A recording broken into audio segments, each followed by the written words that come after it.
I apologize for the delay. We were in the temple and Darshanarti was delayed, so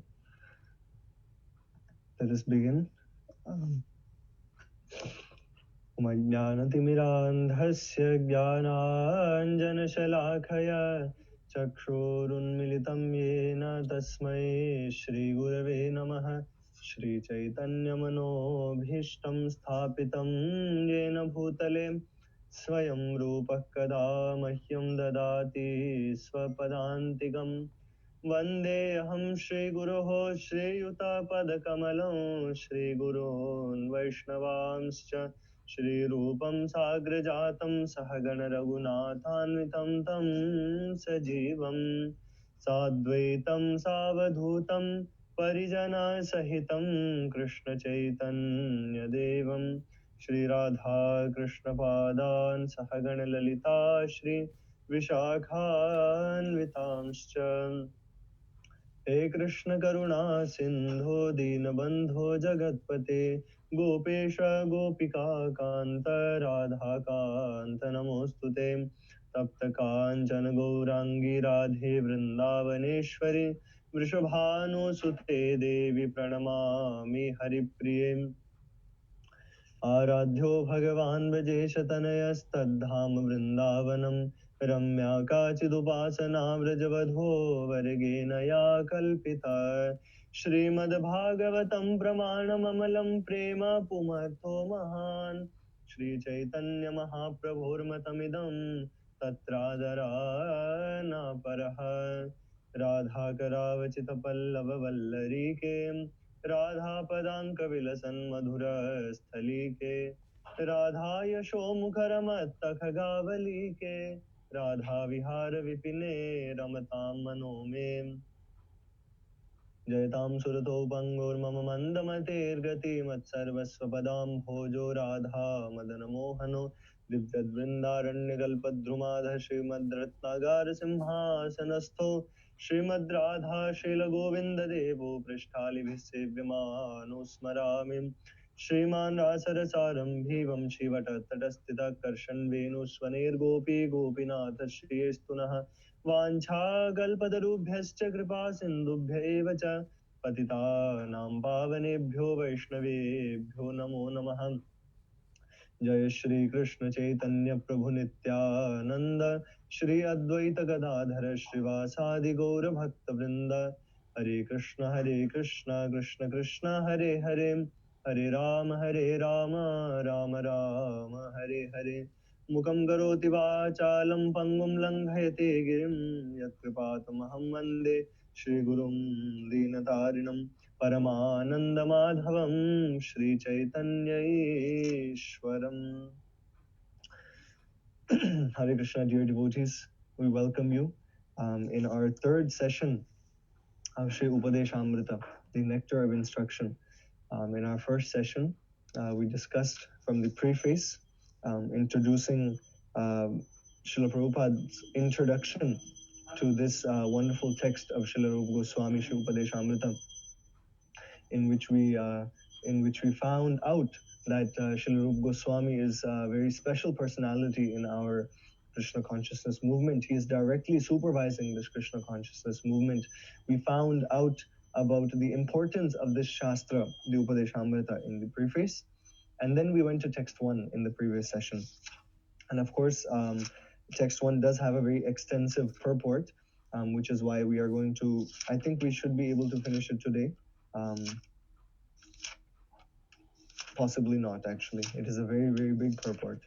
So maybe another class. But anyways, regardless, we will continue where we left off.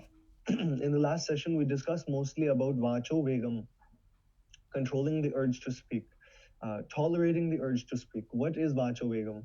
And not just restraining oneself from speaking about materialistic things. Also, we discussed about Mayavad, the impersonalistic view about the absolute truth, which is a very key, very important discussion. And just one more thing I would like to mention before we begin. Actually, I should have mentioned when we were discussing about the preface, when we were introducing this. But regardless, this Upadeshamrita, this nectar of instruction, is mostly broken up into three parts. From text 1 to text 7, we have an outline of Vaidhi Bhakti. Basically, the do's and don'ts. We discussed this in the preface session. The do's and don'ts of devotional service. And as we go through the text, you will realize how clear cut, how very, to the point. Srila Rupa Goswami, Atyahara Prayasascha Prajalpo Niyamagraha. Different things that one should not do, one should do. Janasangas Chalolyam Cha. And what destroys one's devotional service, what uplifts one's devotional service. Very clear cut things. These are known as Vaidhi Bhakti, principles of Vaidhi Bhakti. Certain rules and regulations that we must apply to our lives to ensure that we progress on the path of devotional service. Then from text 8, we have an introduction to Raganuga Bhakti, text 8. And when one is perfect, one perfects oneself in Raganuga Prema Bhakti, Raganuga Sadhana Bhakti, then text 9, text 10, and text 11 of this Upadeshamrita discuss Bhava Bhakti and Prema Bhakti. So these are different levels of bhakti. Some of us may not know. Some of us may be confused. What is Raganuga? What is Bhava? What is Prema? What is Vaidhi? But generally speaking, dear devotees, this Upadeshamrita is such a wonderful shastra. It is not just a book; it is a shastra.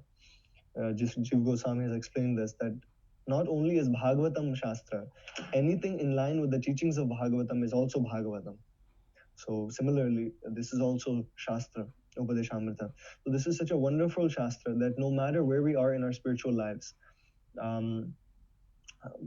we may, most of us, including myself, or especially myself, we are in the very, very neophyte, very starting stages of devotional service. And that means these outlining, these very things that are very clearly outlined for us, Vaidhi Bhakti, do's and don'ts, how we can fix ourselves, what mistakes we're doing, even not knowing. We are making so many mistakes in our devotional service, not being serious. Then Rupa Goswami motivates us.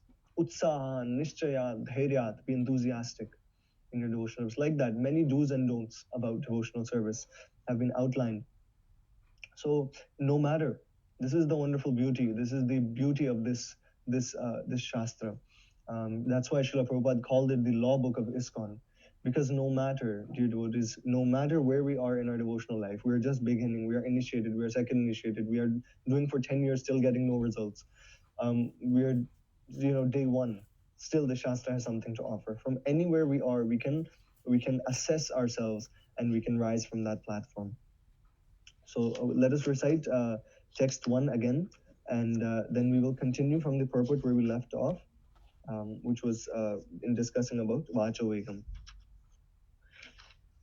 Vacho Vegam Manasah Krodha Vegam Jippa Vegam Udaropastha Vegam Etan Vegan Yo Vishahet Dhiraham Sarvamapi Mam Prithivim Sashishyat.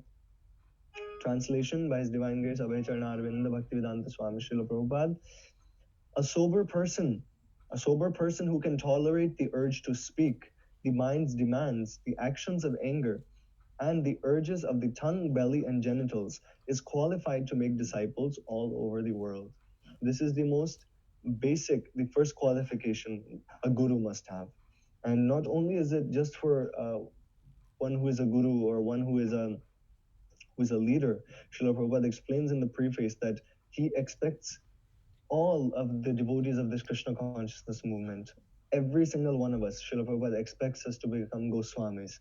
Srila Prabhupada expects us to win over the urges of our senses, to control, to tolerate, and then engage them. Rishikena Rishikesha Sevanam Bhakti Ruchyate. To engage then our senses in the service of Bhagavan Shri Krishna. So, let us continue from the purport where we left off. We were talking about Vacho Vegam.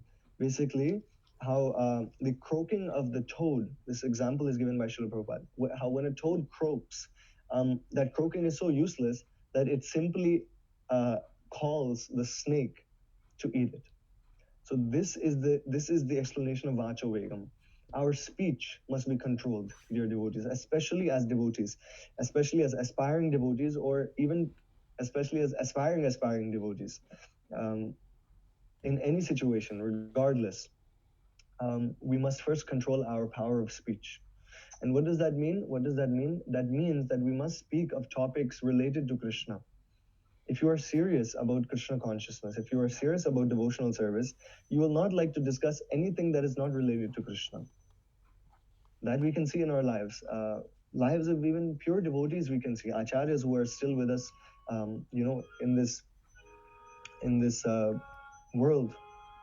Still to date, we have pure devotees. We can see they're not interested in talking about anything other than Krishna. And even if certain things, they may not be directly related to Krishna, they will relate them to Krishna regardless. This morning we were listening to a class by Srila Radhanath Swami Maharaj, and he was saying that how when he, of course, as a sannyasi, he has to meet many people, and Maharaj was saying that when I see small children, when I see the hands of baby children, like 2-year-old child, he says, I remember the small hands of Krishna. And he was discussing how, such a tender form of Krishna was able to, suck the life out of Putana, like that. So, like that, Srila Maharaj was saying that how he saw, of course, he was not glorifying himself, but we can understand that how the pure devotees, even where directly there may not be a connection to Krishna, but they see Krishna everywhere. In all circumstances, they see Krishna. And especially, dear devotees, in our speech. Srila Prabhupada used to say also that a fool is understood when he opens his mouth. Otherwise, by looks or by dress, one may be so learned. One may look very learned. One may look very experienced. One may look, especially even in devotional life, but one's character and one's knowledge is assessed when one opens one's mouth. So the first thing Srila Rupa Goswami is recommending, he starts off this book, this Shastra, by Vacho Vegam. One must first control his speaking power. Yes. So let's continue. The next one is Vacho Vegam Manasaha Krodha Vegam. These are two things. Manasa Vegam, Krodha Vegam. So Manasa Vegam, the urge of the mind, the urge of the restless mind. Let us see what Srila Prabhupada has to say in the purport. The restlessness or fickleness of the mind, Manovega, is controlled when one can fix his mind on the lotus feet of Krishna. The Chaitanya Charitamrita Madhya 22.31 says, Krishna Surya Shama Maya Hai Andhakar, Jaha Krishna Taha Nahi Maya Radhikar. Krishna is just like the sun, and Maya is just like darkness. Very, very clear, very beautiful definition, actually. Krishna is just like the sun, and Maya is just like darkness. If the sun is present, there's no question of darkness. Similarly, if Krishna is present in the mind, there is no possibility of the minds being agitated by Maya's influence. The yogic process of negating all material thoughts will not help. To try to create a vacuum in the mind is artificial. The vacuum will not remain. However, if one always thinks of Krishna and how to serve Krishna best, one's mind will naturally be controlled. So, dear devotees, here are two things. One is anartha nivritti and one is artha pravritti. What does that mean? Anartha nivritti means we are focusing on diluting or disassociating ourselves with the bad things. Yes, Maya, I don't like Maya, I have to stay away from Maya.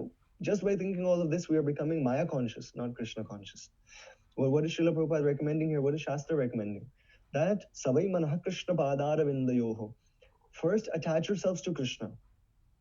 Don't think of dry detachment first. Don't think of I will win over Maya. अगर हम माया से जीतना ही होता तो इतने जन्म जन्मांतर से क्यों हैं? Is why are life after life? Why are we still suffering? If we were so strong that we could win over Maya, we can't. Simply, we can't.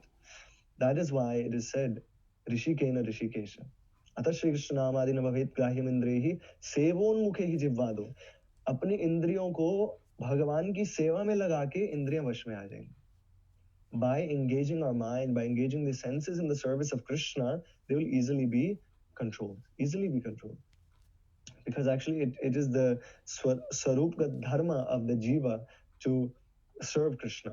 So when one naturally puts oneself back into that position, then one can actually control one's mind. Otherwise, it is artificial. Like Srila Prabhupada is saying, to create a vacuum in the mind is artificial. To simply externally detach oneself from this world or engagements of this world is what Arjuna wanted to do. But Krishna had other plans. Krishna says, Krishna said to him, said to Arjuna, Krishna motivated Arjuna to engage his senses in the service of the Lord, not just externally detach, not just externally try to win over Maya, not just externally try to control one's mind. What purpose does that have? No, we must engage the mind so much. We must engage the mind so much in Krishna's service that there's only Krishna in our mind. Savai mana Krishna padara vindayo. भगवान के चरणार विंद में, भगवान के पादार विंद में अपने मन को लगा लेना है किसी भी तरीके से. श्रवणम कीर्तनम Vishnu स्मरणम, so many ways we have to engage our mind in the service of the Lord, and by such engagements then truly our mind will be controlled. Similarly, so we have manasah krodha vegam. The other one is the urge to express anger. That must also be controlled, as recommended by Srila Rupa Goswami. Srila Prabhupada says, similarly, anger can be controlled. We cannot stop anger altogether. But if we simply become angry with those who blaspheme the Lord or the devotees of the Lord, we control our anger in Krishna consciousness. Lord Chaitanya Mahaprabhu became angry with the miscreant brothers Jagai and Madhai, who blasphemed and struck Nityananda Prabhu.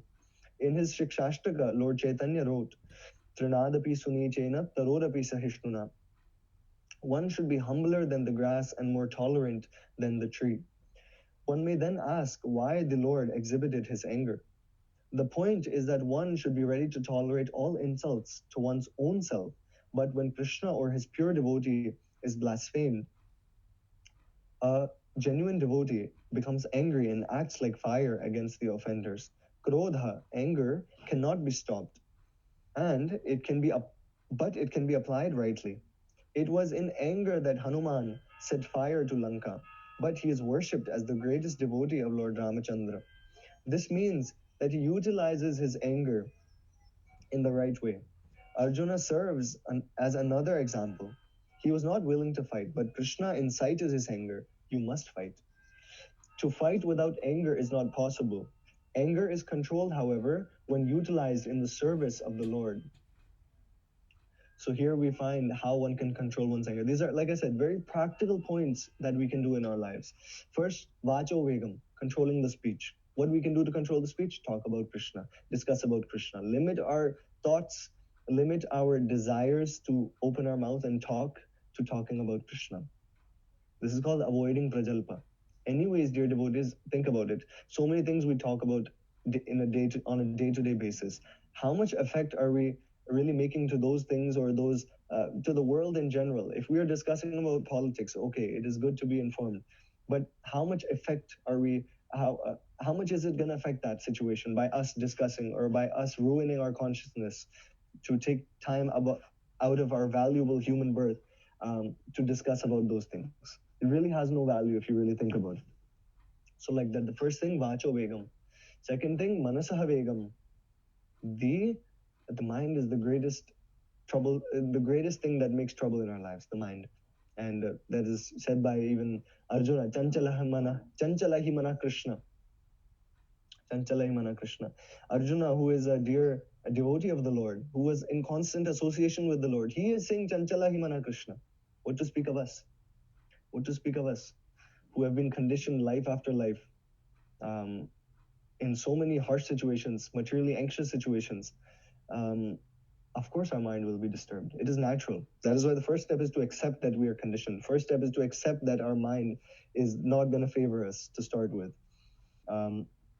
Especially I've seen many devotees when we start chanting, even I've experienced, when we start chanting, then all of a sudden, जो पूरे दिन में चीज दिमाग में नहीं आई थी वो जप करते हुए आएगी. Like that is actually because it's a cleansing process. But anyways, it is natural, dear devotees, to be troubled by the mind. But then there's also a solution. Savai mana Krishna padara vindayo. Engage your mind in thinking about Krishna. Engage your mind in doing service for Krishna. Yes, if you engage externally in service of Krishna, then your mind will also be engaged. That is the process. First engagement is external. Like that, we can control our mind. And Srila Prabhupada recommends here that one cannot create a vacuum and artificially try to control one's mind. It simply won't work. And it's simply very troublesome. The easiest way to give is to give the mind the right engagement. Even many, Gyanis and yogis, they recommend what? They say, completely stop all work just sit and do nothing, and then you'll be liberated. Even though you may be externally doing nothing, the mind with the thoughts is doing so much work. इतना अपराध तो हम मतलब कर्म से नहीं करते जितना मन से कर लेते हैं. We think about some random things. We make offenses with the mind unwillingly. So even though one may sit idle, the mind still works. The mind still works. Like that, to artificially create a vacuum and try to control one's mind is not the right path. It's definitely not recommended. Like that, the better engagement is, especially this is directly connected to the 3rd chapter of the Bhagavad Gita, where the soul is described as active. So trying to be artificially inactive, to control the mind, that is also not favorable to the nature of the soul, because the soul itself is active. Like that, dear devotees, the Vaishnava Acharyas and the Siddhanta of Bhakti Yoga recommends that one must engage oneself favorably. You don't have to detach yourself. You don't have to stop doing what you're doing, but simply change the consciousness. Yes, this is not the International Society for Krishna Work or Krishna, anything. It's not something external, dear devotees. Prabhupada named it very intelligently. It's Krishna consciousness. And I'll be very honest with you, most of us who are a part of this movement are doing everything but Krishna consciousness. We may be engaged in so many things from morning to night, Mangal Arati to Shayan Arati, but where is our consciousness? Where is our consciousness? Krishna Bhavanamrit, that is the Hindi translation. Krishna Bhavanamrit. हमारी जो भावना है वो कृष्ण में रम जाए. That is Krishna Bhavanamrit. That is Krishna consciousness. So it is about diverting the mind to the service of Krishna, engaging the mind, not just diverting, but engaging the mind in the service of Krishna. Then it will be successfully controlled. It will be successfully controlled. In this relation, Srila Bhaktivinoda Thakur writes a very beautiful bhajan. Manaso deho geho jo kichu more arpilu tu apade Nanda Kishore. What is the mood of a devotee? The devotee does not want to just. How does the devotee control the mind? Like I said, devotee doesn't just sit idle. How does the devotee control the mind?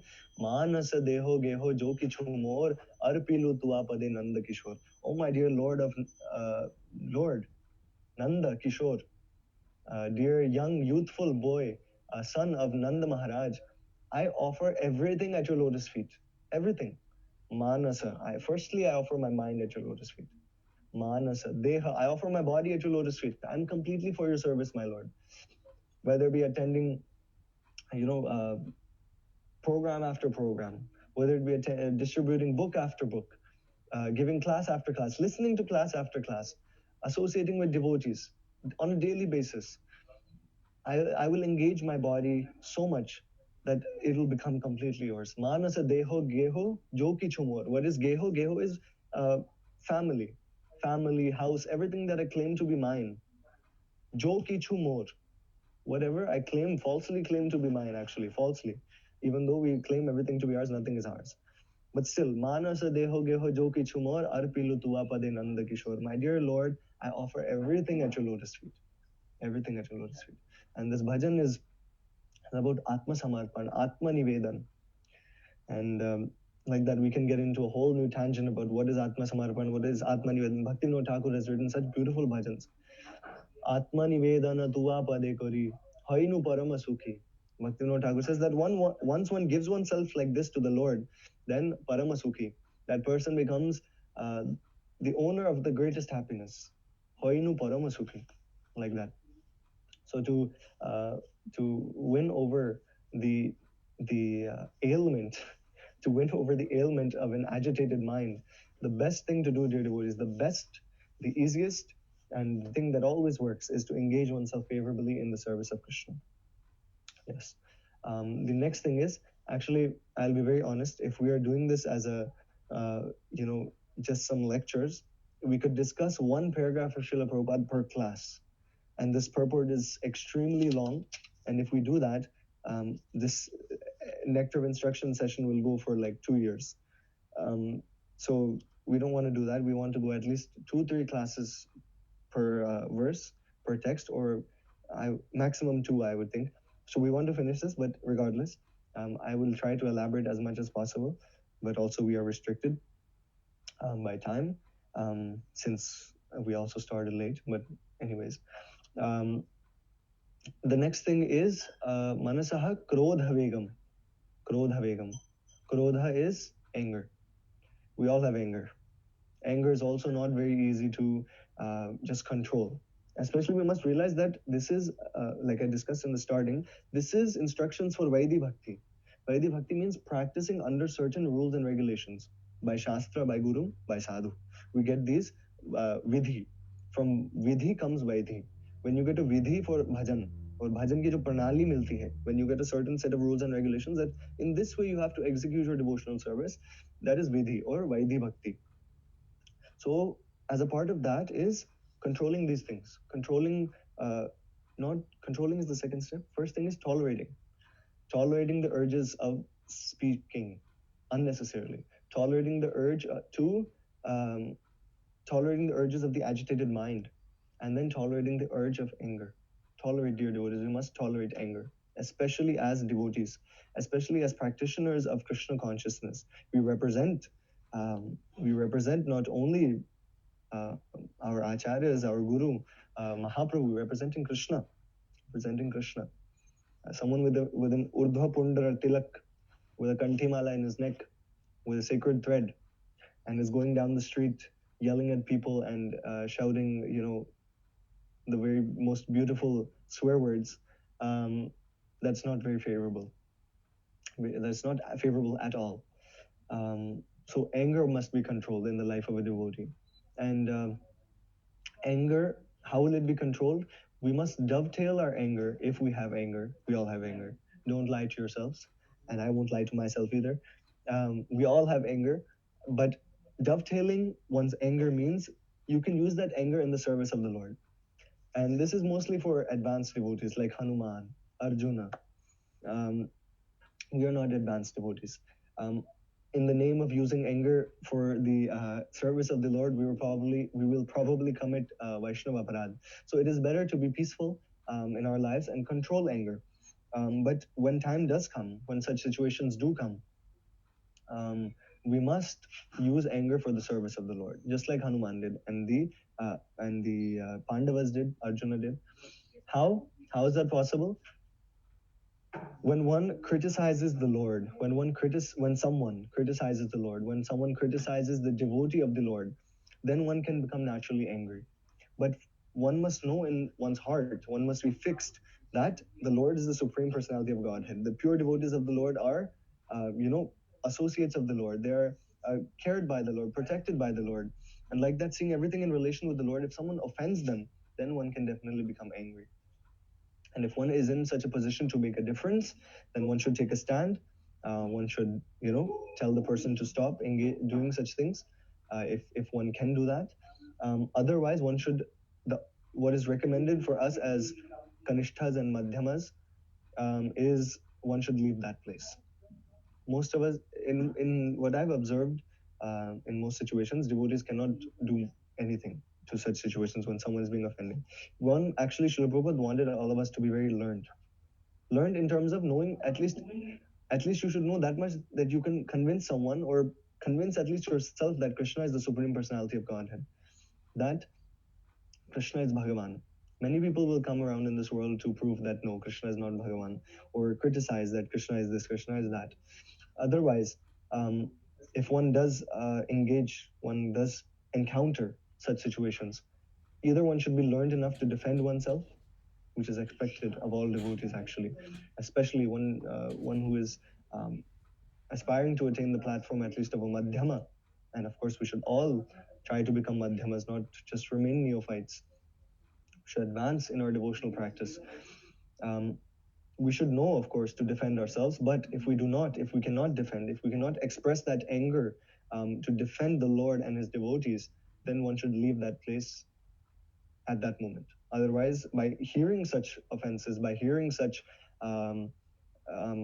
blasphemy of the Lord and his devotees, one will also be counted as a part of that offense, aparad. So like that, one can use anger also in the service of the Lord. But generally, it is recommended that devotees tolerate their anger, because most circumstances, dear devotees, in our lives that will come is not going to come to be angry for the Lord. It is mostly going to become we are angry because some desire of ours was not fulfilled. Kamesha krodesha rajoguna samudbhava. When we are agitated by the mode of passion, rajoguna, then we face agitations in relation to kama, lust, and krodha, anger, like that. Next, we have the urge of the tongue, jihva vegam. This is jihva vegam. This word vegam means urge, which is being repeated. Srila Prabhupada continues, as for the urges of the tongue, we all experience that the tongue wants to eat palatable dishes. Generally, we should not allow the tongue to eat according to its choice, but should control the tongue by supplying prasada. The devotee's attitude is that he will eat only when Krishna gives him prasada. That is the way to control the urge of the tongue.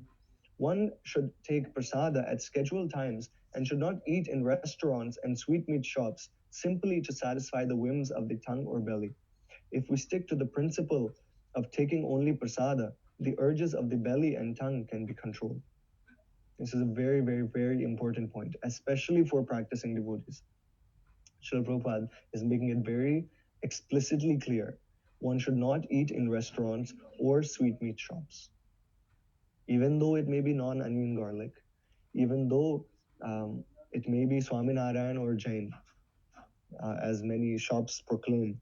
But dear devotees, it is not about, we are not vegetarians. We are not just sattvic dietarians. We are devotees of Krishna. And what is the mood behind this? Of course, in the Bhagavad Gita, we have that one who eats without offering eats merely sin. We have that shloka. We have patram pushpam phalam toyam yo me bhaktya prachati. One who gives me, offers this to me with love, I will accept. Of course, that is there. But what is the subtle understanding of taking prasad? If one dedicates one's life simply that I will take only prasad of Krishna, what is the mood behind that? You are expressing your desire to Krishna by just taking prasad. That, like Srila Prabhupada says here, the devotee's attitude is that he will only eat when Krishna gives him prasad. When we receive prasadam, we receive that Krishna is now giving this to us. After Krishna is satisfied, it is like, it is like a master and servant relationship. When the master is done eating, then the servant eats the leftovers. And we don't have just any master. Our master is Krishna. We are such, that bird, I forgot the name of that bird, that only drinks from the raindrop. Chatak, I think that's what it's called in Hindi. That only drinks the water, the rain water, something like that. It only drinks very specific water, even though it will die of thirst, but it will not drink anything but that specific water. We should become like that bird. We will not eat anything. Dear devotees, as devotees, as bhaktas, as Vaishnavas, we should have that not false ego, but real ego. That hum jo khate hain, what we eat, is Bhagwan ka jutan hai. Why should we eat someone else's unoffered things, or someone जो कोई स्पर्श करेगा तो उसका ही झूठा हुआ ना. If someone has, we are eating from restaurants or we're eating from sweet meat shops, it's definitely not suchi, for sure. We don't know who the person is cooking it. We don't know that person's mindset. We don't know who has touched it. We don't know what has happened in the kitchen. We don't know anything. That prasadam, that will have anna dosh. There is clearly this. There is also a famous saying nowadays, "Jaisa anna vaisa man." This is Shastra Siddhant. Like that, we as devotees must have that real ego, that jo hum khayenge wo Bhagwan ke jhotan khayenge. And with that ego, dear devotees, our devotional life will go to greater heights. Greater heights. We must not compromise so much. Of course, in certain situations, Srila Prabhupada also made some compromise for the sake of preaching. If we are really in that situation, that okay, a host has called you and they prepared everything for you and they're good, temple supporters. In that situations, there are we can make certain compromise. But on a day-to-day basis, going to restaurants and eating Jain food just to take a break from cooking at home, that is not recommended for serious devotees. Absolutely not. and that is has severe anna dosh actually. It affects our consciousness. It affects our devotional service. Yes, in the previous days, simply it was said that the brahmanas would not even eat if something was looked at by non-Vaishnavas or people who are not spiritual. Even if they looked at that food, anna dosh is such a serious thing.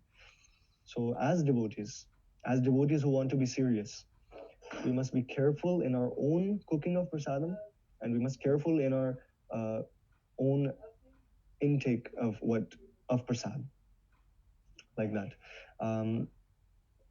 because like that we can control the urges of the tongue. That is the main point. The urge of the tongue is, you see, the tongue, the stomach, and the genitals, they're in one line. The first step is to what? Jivva vegam. If one can control one's tongue, one will more easily be able to control one's senses. That is there in the Shastra. If one eats too many sweets, if one eats things that are too rajasic, too sweet, too sour, too spicy, one will not be able to control one's senses. Then Hari Hari Vifale Janam Govainu. One's Manushya Janama Paya Radha Krishna Na Bhajiya Jani Ashuniya Visha Khainu. That will be our situation if we do not become serious devotees. If we do not take this seriously. Prasadam is a very big pillar of our movement. Prasadam. We are not just vegetarians or sattvic dietarians. No, we are devotees of Krishna who take prasad of Krishna, who is our master. Like that. This type of real ego must be there in our heart. Yes. Then we will succeed. Then we will be able to control the urge of our tongue by the mercy of Krishna. In a similar manner, the urges of the genitals, the sex impulse, can be controlled when not used unnecessarily. The genitals should be used to beget a Krishna conscious child. Otherwise, they should not be used. The Krishna consciousness movement encourages marriage not for the satisfaction of the genitals, but for the begetting of Krishna conscious children. As soon as the children are a little grown up, they are sent to our Gurukula school in Dallas, Texas, where they are trained to become fully Krishna conscious devotees. Many such Krishna conscious children are required, and one who is capable of bringing forth Krishna conscious offspring is allowed to use his genitals. When one is fully practiced in the methods of Krishna conscious control, he can become qualified to be a bona fide spiritual master. So these three things are there. Jivva Vegam, Udar Opastha Vegam. Yes. Jivva Vegam is the tongue, Udara is the stomach, Upastha is the genitals, belly and then genitals. Udaropastha Vegam. These being in a line, they are directly related to each other. So, like we just discussed, the importance of just taking Krishna Prasadam. Just taking Krishna Prasadam, one becomes very fixed. It becomes more easier to control one's stomach and to control one's genitals. And Srila Prabhupada's outlining here the importance of using one's propensity for sense gratification, especially in the form of the sex impulse, to beget Krishna conscious children. This is also a problem nowadays. Of course, I've heard from my Siksha Gurus, Param Pujapad Srila Bhakti Damodar Swami Maharaj, other sannyasis also, they deal with the world. They deal with devotees all around the world. And one problem is, parents are devotees, children are not taking much interest in Krishna consciousness. This is what I've heard. And this is a little bit evident to me also. I can also see by myself. This is the reason because the parents are not themselves serious. Yes, this is the reason. And this also highlights the importance of Garbhadhan Samskar. Garbhadhan Samskar. That's also a completely different discussion, but I just want to mention that before begetting children, parents must engage in Garbhadhan Samskar, and then that is the process is outlined by Srila Prabhupada, and the process is outlined by Srila Gopala Bhatta Goswami in the Satkriya Sardipika. It is a specific samskara to beget children, a purificatory rite that both parents engage in to beget a Krishna conscious child. Srila Prabhupada wanted this movement to be filled with acharyas. Srila Prabhupada wanted great souls to come, great souls. And when I heard from one devotee in Vrindavan, a very nice sadhu, He was saying that many great souls are wandering around this world in the sky. This is a Loka Praman, this is not Shastra Praman. This is Loka Praman, as in something that is said amongst the sadhus. So many great souls are waiting to come down, but the right parents are not to be found because no one is performing Garbhadhan Samskar. No one is performing purificatory rites before they beget children. It is only a matter of sense gratification that children are begot like that. So to engage one's upastha in the service of Krishna, to control one's senses, one can, of course, be married through Pani Grahana Samskar, through the proper Vedic Vivaha Samskar, be married, and then through the process of Garbhadhan and the process of other, of course, Simantonan, and so many processes, so many samskaras are there. Through natural yet purificatory rites, one can beget Krishna conscious children for the service of Krishna and thus control the urges of one's senses. In his Anuvritti explanation of Upadeshamrita, Srila Bhakti Siddhanta Saraswati Thakur writes that our material identification creates three kinds of urges: the urge to speak, the urge or demands of the mind, and the demands of the body. When the living entity falls victim to these three types of urges, his life becomes inauspicious. When one practices resisting these demands or urges, one who practices resisting these demands or urges is called tapasvi, or one who practices austerities. By such tapasya, one can overcome victimization by the material energy and the external potency of the Supreme Personality of Godhead. When I was reading this book, when we were studying this as a part of our Bhakti Shastri with Param Puja Pachila Bhakti Dhir Damodar Swami Maharaj. No, we were doing Ishopanishad, but he was mentioning something from this, I'm pretty sure. And he mentioned that if we control our senses for a few years, these few years we control our senses.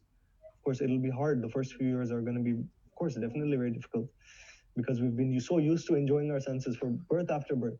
So it's not natural to feel this way, but it's not natural to stay this way as devotees, as spiritualists who want to advance, who want to get Krishna, who want to be freed from this material anxiety after that we've engaged in birth after birth. So he said that if we for a few years, if we control our senses, if we become determined, utsahan, with enthusiasm, with nishchayan, with determination, dhairyat, and with patience, if we control our senses for a few years, then we will get Krishna. If we engage in devotional service by also controlling our senses, we will get Krishna. I'm not exactly sure what are the exact words he said, but it was essence. This was the essence. Maharaj was saying that it is a matter of controlling. It is a matter of tolerating. It is a matter of tolerating. Something great is waiting for us at the end of this life. Why the end of this life? Something great is waiting for us in this life, dear devotees. We've discussed this also so many times. Seva sadhaka rupena siddha rupena chatrahi. हमें इस जीवन में ही सिद्ध बनना है. We have to perfect our lives while we live, not after we live. We have to see Krishna while we live. We have to become pure devotees while we live. That is perfection. That is perfection. We have to get our eternal identity as the servant of Krishna revealed to us in this form, in this birth, in this very birth. That is perfection. That is perfection. Like that, we can do so by being a tapasvi, by tolerating these urges of the senses, by engaging them favorably in the service of Krishna. Savai mana Krishna padara vindayo. When we say engaging in the lotus feet of Krishna, that means engaging in the service of Krishna. Anything that is related to the Lord, whether we say you engage in the service of devotees, that means service of Krishna. You engage in service of the Dham, that means service of Krishna directly. That you engage in service of the holy name, that means service of Krishna. Everything is the service of Krishna. And by doing so, by becoming tapasvis, by doing not just any tapasya, tapo divyam. This is in the Srimad Bhagavatam. The Lord himself is instructing, tapo divyam, that we must engage in transcendental austerities for the pleasure of the Lord. जो तपस्या भगवान के आनंद के लिए की जाती है, भगवान की संतुष्टि के लिए जाती है, that tapasya is tapo divyam, that is transcendental. That tapasya which is done for the pleasure of the Lord, not for us to gain some either respect or fame in this world, or respect or fame or siddhi in the next world. No, for the pleasure of the Lord. That by sacrificing certain things in my life, if I will please the Lord, then what greater bliss? And of course, the ultimate form of this mood is Ashlishya Padaratam Pinashtumam, the mood of Srimad Chaitanya Mahaprabhu and Srimati Radharani. Yes.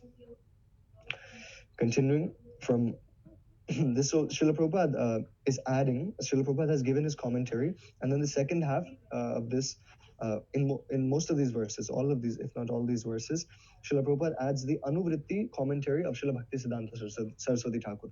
So we are getting reference from two great acharyas to understand how to apply these teachings of Srila Rupa Goswami in our life. When we refer to the urge to speak, we refer to useless talking, such as that of the impersonal Mayavadi philosophers, or of persons engaged in fruitive activities.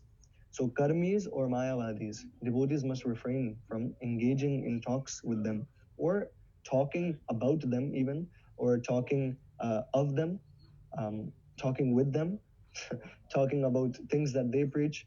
Mayavadi bhashya sunile hai sarvanash. This is a direct instruction of Chaitanya Mahaprabhu, that if one willingly is talking about Mayavad, engaging in talks or listening to Mayavad, Shunile, Haya Sarvanash, one's devotional service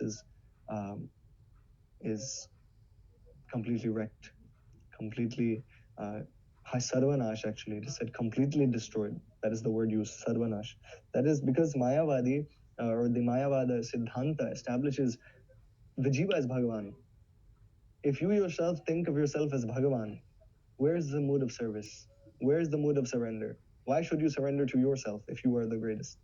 Like that. So we do not accept this Mayavadi philosophy. And not just ISKCON, not just Gaudiya Vaishnavas, no Vaishnava acharyas. Anyone who has preached, who has lived a life of bhakti to Vishnu, Krishna, Rama, they have never accepted this Mayavada Siddhanta.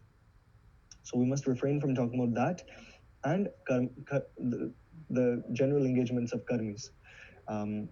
When to build the next house, how big should the next house of mine be, when should I get married, talks of karmis.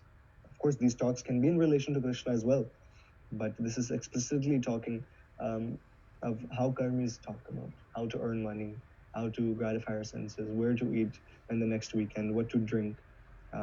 All these things, talks of karmis, and karma kanda, which is the use of spirituality to use of the Vedas, basically, to fulfill one's desires.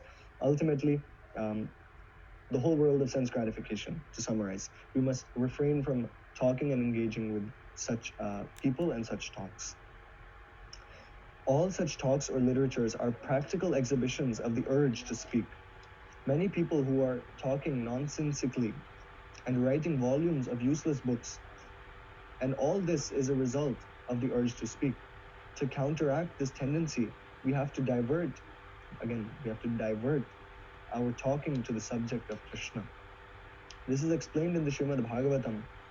Nayadvachaschitrapadam hareryasho jagat pavitram pratigrinita karhichit tadvayasam tirthamushanti manasa nayatra hamsa niramantu ushik shayaha. Those words which do not describe the glories of the Lord, who alone can sanctify the atmosphere of the whole universe, are considered by saintly persons to be like unto a pilgrimage for crows. Since the all-perfect persons are inhabitants of the transcendental abode, they do not derive any pleasure there.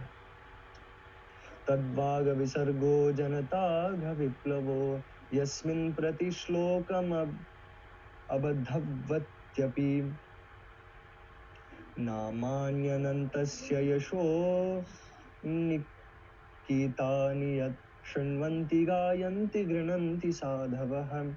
On the other hand, that literature, which is full of the descriptions of the transcendental glories of the name, fame, forms, pastimes, etc., of the unlimited personality, unlimited Supreme Lord, is a different creation full of transcendental words directed toward bringing about a revolution in the impious lives of this world's misdirected civilization.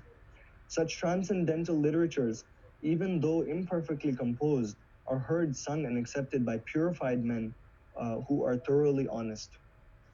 One more thing, dear devotees. As devotees, we must refrain. Of course, we say sadhu sangha, sarva shastrikai. We must do sadhu sangha. But Mahaprabhu says, asat sangha chhadiyai vaishnavachar. We must also leave asat sangha, and not just external asat sangha. What is also asat sangha? Reading literatures that are not in relation to Krishna. Many people may read novels, books. It's all full of rajogun, all full of kama, krodha. Then we may listen to Bollywood songs. We may listen to Hollywood songs. That will affect our consciousness. That is why we are not able to advance. There's one beautiful story that one family was going on overnight trip in a lake. Basically, they had to cross a body of water, and of course, they were going for some wedding or something. So the whole night, the person who was rowing the boat, he rowed the boat. He was rowing the boat. Whole night they traveled. Of course, they could not see anything. Next morning, they saw they're in the exact same position, exact same place. Then they were like, we've been rowing all night. Why haven't we moved? Why haven't we moved? You know why they haven't moved? Because there was an anchor. There was an anchor that was holding on to the ground. Even though they were putting so much effort, so much devotional service to advance in our spiritual life, but the anchors of our attachments to these things that are not in relation to Krishna, especially these songs, movies, television shows, they will not help us advance spiritually. They will contaminate our consciousness. You can experience that yourself. We've all experienced that. It is only greatly contaminating, and especially as devotees. These days, we see many devotees are doing both things, and that's why we're not advancing. That is why then we don't advance. Then we say, this Mahamantra is not working. Then we say this Guru is not working. Then we say this Sampradaya is not working. Then we say this God is not working. We'll change everything. But actually, what is not working is that anchor is not being lifted.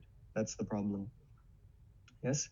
So like that, the things we engage in, literatures we read, things we listen to, directly affect our consciousness. It is very, very easy, dear devotees, to get Krishna, and very, very difficult also to get Krishna. And it's simply because of this anchor. Our whole devotional life, our whole life goes simply to remove this anchor. Otherwise, Hare Namaiva Kevalam, the holy name is so merciful. Simply by little attachment to the holy name, one can get all perfection. Yes. But this anchor, we do this whole sadhan, this Vaidhi Bhakti, this waking up, this Mangal Arati, this rigorous training in sadhana. Why? To remove this anchor. Remove this anchor. And even though we do all this, if still we deliberately are pushing the anchor more deep down by willingly listening to things we shouldn't be listening to, watching things we shouldn't be watching, then there's no one more unfortunate than us. Yes.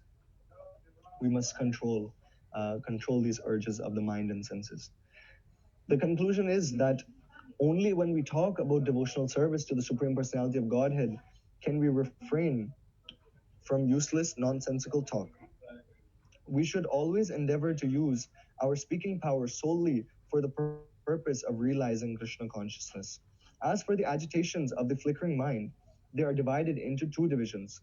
The first is called avirodha priti, or unrestricted attachment, and the other is called virodha yukta krodha, anger arising from frustration. Adherence to the philosophy of the Mayavadis, belief in the fruitive results of the Karmavadis, and belief in plans based on materialistic desires are all called avirodha priti. Avirodha priti, yes.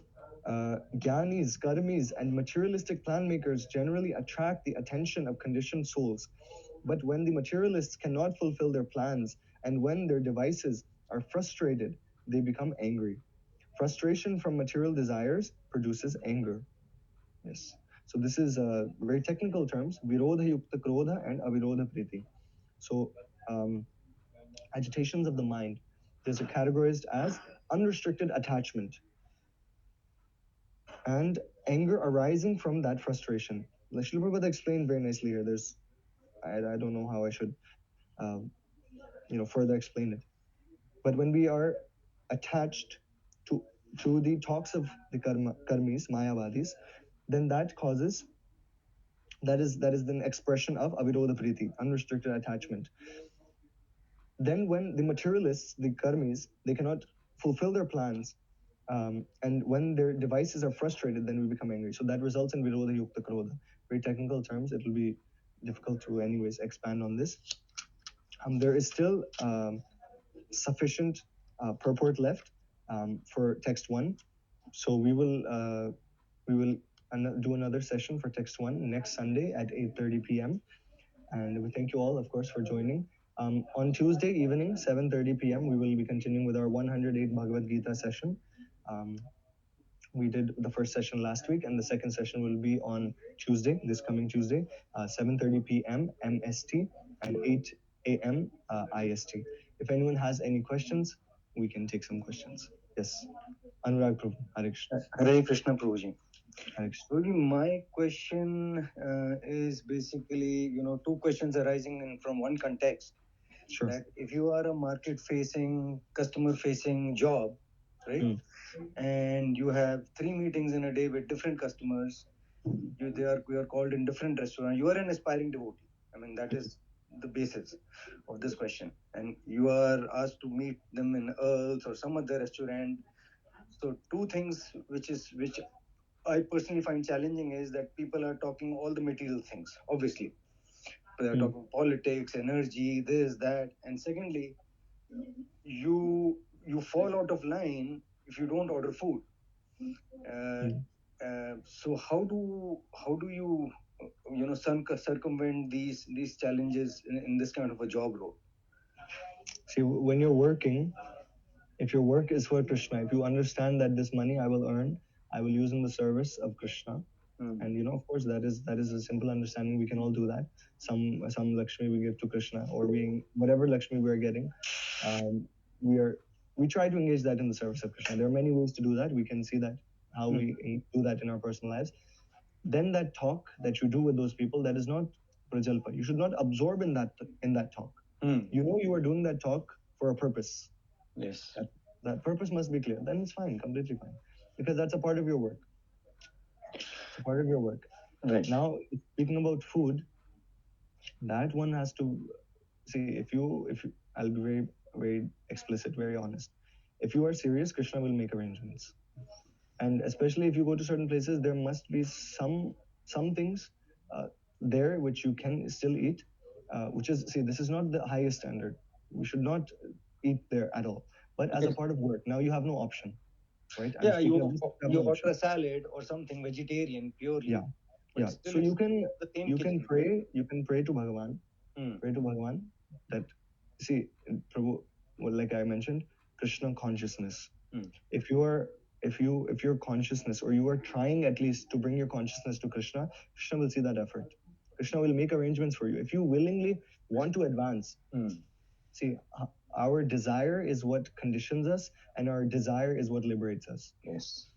Our desire to advance in Krishna consciousness, truthfully, internally, Krishna will make arrangement. Pray to him. Krishna, like many times I say this, Krishna is not a machine. Krishna is a person with a heart. Krishna, if you see Krishna as directly, if you see that this is Krishna, Radha Govinda, as a deity, they are Sakshat Bhagavan. Yes. Then why will Sakshat Bhagavan not listen to a jiva who is Mamai Vamsho Jiva Loke? जो उनके अंश हैं, भगवान के क्यों नहीं सुनेंगे? The problem here is our faith. The problem here is our lack of intensity. If you truly want to advance, see, there right now the solution is you do what you can, right? You maybe carry some offered tulsi with you, right? And then you can put in that and you can take. But if your consciousness is that, yes, I have to advance from this stage, Krishna will make arrangements for you. Yes, but you must be fixed up in your own self. नहीं तो हम ऊपर से, I'm not saying you are like that. I'm talking about myself explicitly. ऊपर से हम बोलते हैं गोपीनाथ मम निवेदन शुनो विषय दुर्जन सदा कामिरत. We become so humble in front of the Lord that, my Lord, I'm so fallen, please listen to me. But internally, we still have the desire to enjoy. Internally, that is the dupliciousness. If we are not duplicious, We may be weak in our practice. We may have conditionings, but as long as we are not duplicious, Krishna will appreciate our efforts. Thank you. Thank you. So, like that, we can advance. Thank you, Prabhuji. Hari Bol. There's one question in the chat. फिर क्या हमें गोविंदास में भी नहीं खाना चाहिए, travelling में कैसे मैनेज करें? That's a very debatable concept. These days, see, the idea of govindas was to have devotees cook and feed people prasadam. These days, generally, that is not happening. Yes, we can see that. Maybe in Mayapur, I think I've seen some devotees, but Vrindavan, many govindas I've seen, they're not devotees. They're non-devotees are cooking. It may be offered. So yes, time, place, circumstance, we have to make some adjustments. But this should not be a habit that ki hum जिह्वा की वेग को पूर्ण करने के लिए सिर्फ we are just eating. Yes, traveling, certain things must be done. Certain things must be done, and certain solutions are there. But like that, Govindas is a very debatable concept. I personally would say you do what you can in your situation, but in the ideal standard, one would not eat from Govindas too these days, because those their non-devotees are cooking only. Although it may be Jain food, basically. They may offer it, but dear devotees, let's come to the tattva, let's come to the truth of the theory behind, the understanding behind offering. Krishna does not eat that food. What does Krishna say? Ye mam bhaktya prayachati tadham bhakti upahritam. Krishna accepts those things which are given to him by devotees with devotion. I hope that answers your question. So in the ideal standard, one should not eat. From the hands of non-devotees, one should not eat at all. See, that is ideal standard. Ideal standard. We may not be living an ideal life at the present moment, but at least our bhav, our consciousness should be always prayerful mood to Krishna, that my Lord, certain situations are like this. I am having to do this. I offer this to you, Sarvam Shri Krishna Arpanamastu. I offer this, mentally offer to Krishna even. Like that. At least, dear devotees, externally, if we cannot make our situation like that, internally let us make our bhava, our mood like that. Yes, that is the essence. This is the essence. Srijita Mataji, the recording of Bhagavad Gita class. It was uploaded to a different YouTube channel. I will try to upload it to this one as well. But yeah, it is available. I'll share it in the group. So I hope that was a very nourishing session, especially for myself. I love reading. This is one of my favorite books, like I already mentioned in the previous sessions. Upades Amrita, very nectarian. In any time you can read it over and over again, you will always get some nourishment for your devotional service, because it's the words of pure devotees, our acharyas. So thank you very much, dear devotees, for joining on this Sunday morning or Sunday evening if you are in India. And we offer our humble obeisances unto the lotus feet of all the acharyas and the lotus feet of all the devotees. Pancha kalpatarubhyascha kripa sindubhye vacha patitanam pavanebhyo vaishnavebhyo namo namaha. Ananta koti gaur bhakta vrinda ki jai.